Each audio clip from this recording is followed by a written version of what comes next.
Turning 68 carries a different kind of weight when your phone doesn't ring. I woke up at 7 a.m., brewed my black coffee, and sat at my wooden kitchen table. The hum of the refrigerator was my only company. I wasn't expecting a surprise party, but I did expect a call, or at least a quick text from my daughter, Kelsey. For the past 3 years, I'd been transferring exactly $1,200 a month into a joint bank account. The original excuse was my son-in-law, Travis's, financial crisis. "We're going to lose the house, Mom," Kelsey had told me, her voice trembling like someone rehearsing a tragedy. As a widow who had diligently saved up from a lifetime of administrative work, I agreed to help. I assumed being the reliable mom sometimes meant just being a silent wallet. At 8:15, I opened my tablet to check the news and, out of habit, scrolled through social media. The very first post on my feed stopped me dead in my tracks. It was a picture of Kelsey and Travis at the airport, hugging Travis's mom, Barbara. They were all wearing cheap Hawaiian leis and massive grins. The caption underneath was crystal clear: "Surprise trip to Hawaii for my mother-in-law, the only one who has ever made us proud." I read that sentence twice. My coffee went cold in its mug. I didn't feel that familiar lump in my throat that usually comes with family letdowns. Instead, I felt an overwhelming, icy, and precise clarity. I logged into my banking app and checked the joint account I'd been feeding every single month. The balance was $43,200. They hadn't been paying off any past due mortgage. They'd been stockpiling my money. I smiled. It was a brief, humorless smile. I selected the full amount. Destination, my personal savings account. Memo, funds returned. I hit confirm. The screen refreshed to show a big, fat 0. I set my phone face down on the table, picked up my mug, and walked over to the sink. The day was just getting started. With the money safely back in my account, I didn't just sit around waiting for the fallout. I slipped on some comfortable shoes, grabbed my purse, and walked the 4 blocks to the neighborhood hardware store. The morning sun warmed the sidewalks, and I breathed in with a kind of peace I hadn't felt in years. "Morning, Bill. I need the absolute best deadbolt you've got," I told the guy behind the counter. Kelsey had a spare key to my house. She treated my place like an extension of her own, sometimes dropping off boxes of clothes that wouldn't fit in her closets, sometimes letting herself in to raid my fridge without asking when I wasn't home. That key represented unlimited access, and that access had just expired. I walked back home and, armed with a screwdriver and the patience of a woman fixing her own life, swapped out the lock in 15 minutes. I tested the new key. The heavy metallic click was deeply satisfying. Just as I was putting the tools away, my phone started buzzing on the dining table. The screen lit up with an old, smiling photo of Kelsey. I let it ring. I wasn't in a rush. I started making myself some lunch, chopping vegetables with slow, deliberate motions. It rang a second time, then a third, carrying that specific urgency of someone who has lost control of a situation and needs to scream to get it back. I dried my hands on a dish towel, swiped to answer, and brought the phone to my ear without saying a word. "Mom, what did you do to the account?" Kelsey's voice was shrill, teetering on the edge of hysterics. "Travis's card just got declined at the airline check-in. I looked out the window at my little garden. I stopped being proud." "Kelsey," I replied. The silence on the other end of the line was absolute. I didn't hang up right away. I let the weight of my words settle. I heard some frantic whispering, then Travis snatching the phone from Kelsey. "Diane, listen to me," he started, using that condescending tone he always reserved for explaining obvious things to me. "This is a bank. Error. We need you to transfer the money back right now. Our flight boards in 2 hours. The money is in my personal account. Travis, our mortgage arrangement officially ended today. Have a nice trip. This time, I did hang up. I even powered down my phone for a bit. I knew the physical confrontation was coming next. I made a salad, ate in perfect silence, and then started gathering all the junk Kelsey had hoarded in my guest room over the years. Fancy shoeboxes, designer shopping bags, a high-end espresso machine that didn't fit her kitchen aesthetic, all bought with the money they supposedly lacked to make ends meet. I stacked everything neatly on the back porch, right under the awning. An hour later, the sound of tires screeching to a halt in my driveway broke the afternoon quiet. Hurried footsteps pounded up the walkway. I heard the familiar sound of a key sliding into the lock, followed by frustrated jiggling. "Mom, open the door," Kelsey yelled, pounding her palm against the wood. I walked over, but didn't turn the knob. Instead, I slid open the small frosted glass window next to the door, keeping a physical barrier between us. "The lock is new," I said, keeping my voice totally neutral. Kelsey's face was flush red, her makeup smudging from the sweat. Behind her, Travis was glancing nervously toward the street, clearly paranoid the neighbors were watching. "You're ruining our vacation," Kelsey snapped, gripping the window frame. "Why would you do this today? Do you even know what day it is?" "Kelsey," I asked. She blinked, totally thrown off. She opened her mouth, but nothing came out. I held her gaze. In my daughter's eyes, there was only sheer financial panic, not a single spark of realization. Travis stepped up, trying to throw his weight around. "This is incredibly cruel. Diane, Barbara is crying in the car. We promised her this trip for her retirement. Then you should have paid for it with your own paychecks." "Travis," I replied, never raising my voice. "The money I took back adds up to exactly the 3 years of transfers I sent you to save a house that, clearly, was never in foreclosure. That money was ours." Kelsey burst out, totally losing it. "You gave it to us. I gave it to you for a crisis that didn't exist. And today, for my 68th birthday, I decided to treat myself. Your stuff is out on the back porch. Take it today, or it's going to Goodwill tomorrow." I slid the little window shut and locked it. I walked back toward the kitchen, tuning out the sporadic pounding on the door that eventually faded. A few minutes later, I heard the dragging of boxes off the porch, and finally, the engine starting and fading down the street. I turned my phone back on. There was a text from Nathan, my oldest son. He lived a couple of states over, married with 2 kids. We had a good relationship, but it was distant. Kelsey had always made sure she was the gatekeeper of family gossip. "Mom, happy birthday. I'll call you tonight. Is something going on with Kelsey? She just sent me a hysterical voice memo saying you lost your mind and put her out on the street." I typed back slowly. I refused to play the victim game. "Thanks for remembering. Sweetheart, everything is fine here. I just made a bank withdrawal.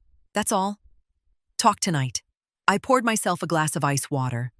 I knew the storm was far from over, but my house felt more like mine than it had in a long time.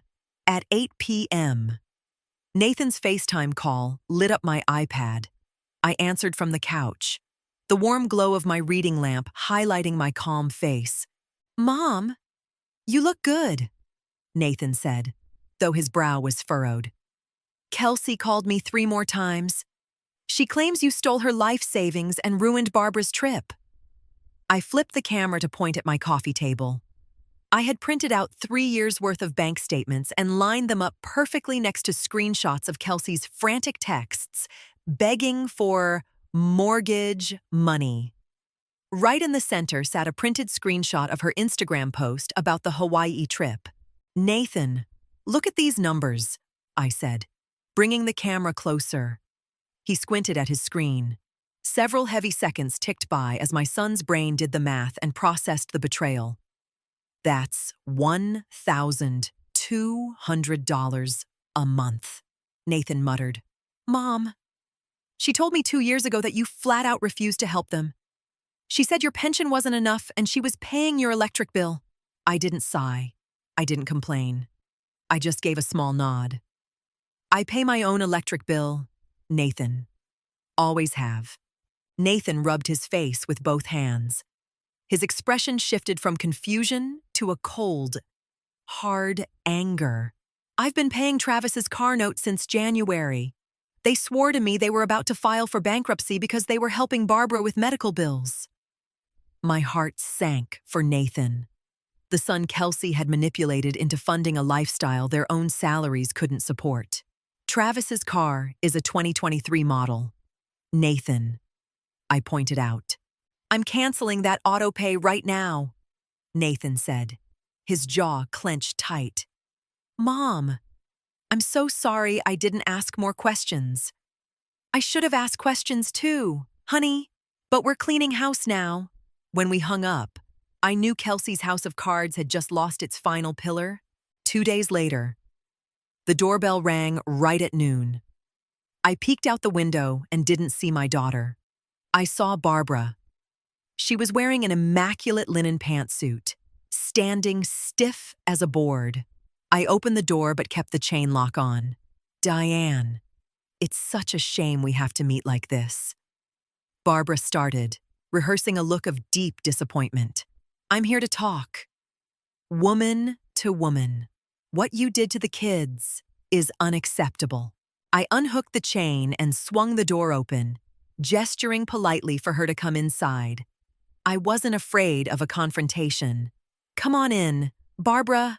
I was just making tea. Barbara sat down on my living room sofa, crossing her legs and looking around as if she were appraising my furniture. Kelsey is absolutely devastated, Barbara continued, while I poured 2 cups at the kitchen island. Your daughter bends over backward to please you, and you choose a moment of family celebration to pull the rug out from under them. It's incredibly selfish. I just don't understand it. I set her teacup down in front of her. I sat opposite her, back straight, hands resting quietly on my knees. Barbara. The account I withdrew the money from was a joint account in my name and Kelsey's. It was my money. $43,200 that I sent them under the lie that they were about to be foreclosed on. Barbara paled slightly. But she quickly doubled down on her defense. They manage their finances however they see fit. If you had the extra cash to give, you shouldn't have attached strings to it. You're her mother.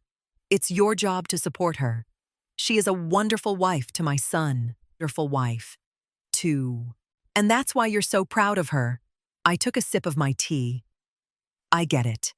But if you're so proud of the lifestyle they're living, I highly suggest you be the one to finance it from now on. My shift as their personal ATM ended on my birthday.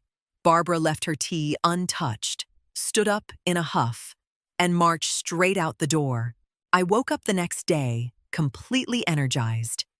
There was one room in my house that had been stuck in limbo for years, Kelsey's old bedroom. Even though she'd been married for nearly a decade, she still called it her room and used it as a permanent storage unit. Now that her boxes were gone, the room felt huge, but the dusty pink walls were suffocating. I drove down to the hardware store, picked out a bright, airy white, and a soft sage green for an accent wall. I was going to turn it into a reading and sewing room. By mid-afternoon, I was rolling fresh white paint over the old pink when I heard the front gate squeak open. Nobody rang the bell. A few seconds later, Kelsey's face appeared at the front window, peering in. When I didn't come out, she finally knocked. I rested the roller in the tray, wiped my hands on a rag, and opened the door. Kelsey looked exhausted. The fake airport glow was entirely gone. Mom! Nathan cut off our car payments, she said, skipping any greeting and staring at her shoes. Travis is losing his mind. He says you turned my brother against me. Nathan looked at some bank statements and made a decision about his own money, just like I did. I replied from the doorway. I didn't invite her in. Kelsey looked up and finally noticed my paint-splattered clothes. The smell of fresh primer was wafting out the door. She craned her neck to look past me. Are you painting? Did you paint my room? Her voice cracked. And this time, it wasn't rehearsed. It was a genuine sense of loss. I'm painting my new study, Kelsey. She took a step back, the finality of the situation finally crashing down on her. This wasn't a tantrum. This wasn't a play to get an apology. It was a permanent eviction from her safety net. You can't do this to me. Mom, Kelsey mumbled, tears pooling in her eyes, though lacking her usual dramatic flair. We are drowning. Travis put the Hawaii tickets on his credit cards thinking we had your account as a backup. If we don't go, we lose half the money. And if we do, we can't afford to eat while we're there. I just looked at her. She was my daughter, and I didn't wish her harm. But I was never going to let my empathy be weaponized against me again. Cancel the trip. Kelsey, recoup what you can. If you just give me half back, just half, I can fix this. She begged. I swear to God, I'll start paying you back next month. The whole mortgage thing was just a misunderstanding. Travis got the numbers mixed up. I let out a soft breath. Show me the receipt from the travel agency, I said calmly. She blinked, her tears stalling. What? The receipt. I want to see the exact date you booked the tickets to Hawaii. Kelsey swallowed hard and looked away. Her knuckles went white, gripping her purse strap. I don't have it on me. It's in Travis's email. You bought them in November, didn't you? I wasn't asking. Right around the time you called me sobbing because your roof was supposedly caving in, and you needed an extra $2,000 from my Christmas savings. She didn't say a word. The silence on the porch was deafening, broken only by a bird chirping in the distance. The manipulation was dragging right out into the daylight, and there was nowhere left for her to hide. Go home, Kelsey. Sort out your finances with your husband. And don't ever ask me for money again. I closed the door slowly, making sure the deadbolt clicked securely into place. I went back to the bedroom, picked up my roller, and kept covering the past with perfect, flawless white. It was Friday, the exact day that, according to the Instagram post, which had quietly been deleted, Kelsey, Travis, and Barbara were supposed to be boarding a plane to paradise. I woke up at my usual time. The smell of fresh paint in the house gave it a feeling of new beginnings, of something clean and wholly mine. I made my breakfast and went out back to water my plants. The weather was beautiful, crisp and clear. Around 11, my phone vibrated in my apron pocket. It was a text from Kelsey. We had to cancel. Travis is sleeping on the couch. His mom isn't speaking to me. Hope you're happy. I stared at the words on the screen. A week ago, a text like that would have sent me into a guilt spiral. I would have made excuses for them and tried to fix the damage by taking on responsibility that wasn't mine. Today, I just saw it for what it was, a desperate attempt to dump the consequences of her own actions onto somebody else. I didn't text back. I locked the screen and slipped the phone away. I went inside, pulled a small weekend bag from my closet, and packed some comfortable clothes, a couple of books, and my toiletries. I had booked a room the night before at a little bed and breakfast in the Blue Ridge Mountains. About 3 hours away, a quiet spot surrounded by pine trees and cobblestone streets. I was paying for it with a tiny fraction of the money I had rescued from my own account. I called an Uber while I waited in the living room. I looked around. The house was quiet, but it wasn't a heavy or lonely quiet anymore. It was the peaceful silence of a safe space, lived in by someone who had finally reclaimed her own ground. I grabbed my keys, locked the front door with my brand new deadbolt, and got into the car. 3 months later, the entire dynamic had changed for good. I was sitting in my new study, reading by the window.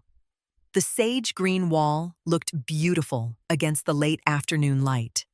My bank account was intact, quietly earning interest instead of bleeding out every month. Nathan comes down to visit with the grandkids every other weekend now. He's gotten his own finances back on track since he stopped funding his sister's fake luxury lifestyle. Kelsey keeps her distance. She doesn't have a key anymore, and she knows that showing up unannounced just means staring at a closed door. Her texts are rare and extremely cautious. They ended up having to sell Travis's shiny new car to cover the credit card debt from the botched vacation. Kelsey actually went back to working full-time at an office to pay her own mortgage.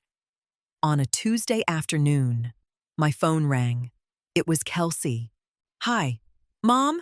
Her voice was subdued, totally stripped of the dramatics and entitlement of the past. "Hi, Kelsey. How are you?" "Tired.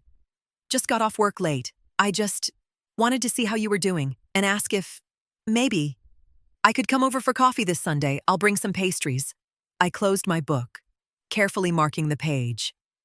There were no hidden requests in her voice, no manufactured emergencies. "Sunday afternoon works for me," I said, my tone easy. "Let's say 5 o'clock. 5 o'clock. Thanks."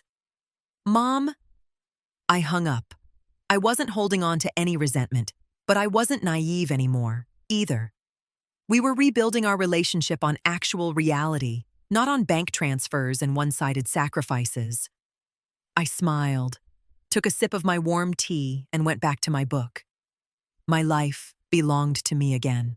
Sometimes, we confuse being loved with being useful. We convince ourselves that if we stop solving everyone's problems, handing out cash, or keeping our mouths shut when we're mistreated, we'll lose our value or our place in the family. But genuine love doesn't demand that you empty your own cup to fund someone else's comfort or lies. Setting firm boundaries isn't an act of revenge, and it isn't a tantrum. It's simply handing back the responsibility for people's lives and choices to where it belongs with them. You can't teach an adult how to grow up if they're used to being constantly rescued, but you absolutely have the right to drop that weight so you can finally breathe. At the end of the day, protecting your own peace doesn't make you the villain of the story. It makes you the author of your own happiness. And that happiness usually begins with the courage to say no more and lock the door behind you.